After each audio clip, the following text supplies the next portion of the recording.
Good morning and welcome back. Today we are going to talk about how to zip and unzip files.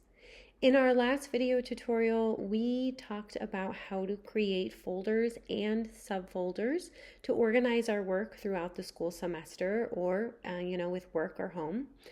And today we're going to talk about how to transport those files. And by doing that, we're going to zip and unzip those folders. So what is zipping and unzipping? Okay, so it's a pretty easy concept.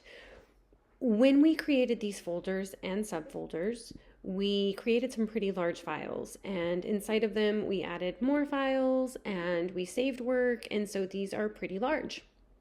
Now you might come to a point where you need to send these folders to somebody else. And the way that you would do that would be through email or the web.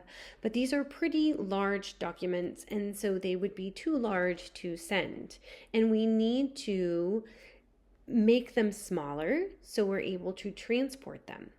For example, I am taking a computer class and I need to send my files to my instructor so she can look at them and make sure that I did in fact learn how to create folders and subfolders, how to store my work within those folders and subfolders. So I need to compress these files and these folders, and I need to send them via email, and then she will need to open them, review the work.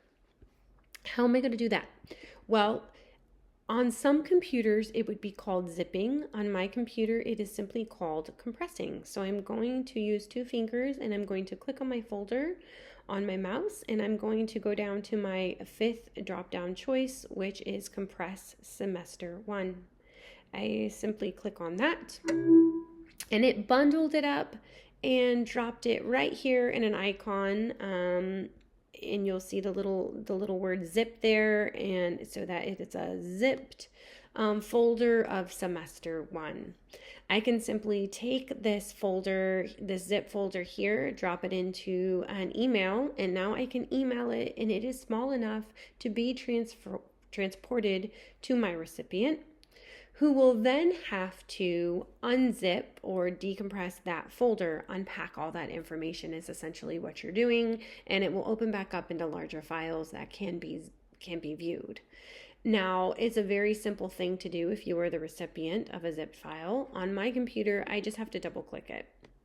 And double clicking it opened it up right there. I have semester 2.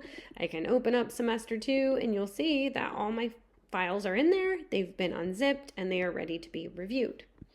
Now, what I did this semester is after I had zipped all my files, I went into my folder that we had created and into my next folder and into my computer folder and went into my completed work, and I simply dropped that zip into my completed work because it was my completed work. And now if I need to resend that folder for viewing, I have that already zipped and ready to go.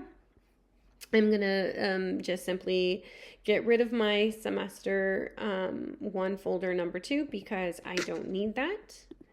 And I am done. That is how you either compress or zip, however you want to use the term, your folder to be able to send it to another recipient.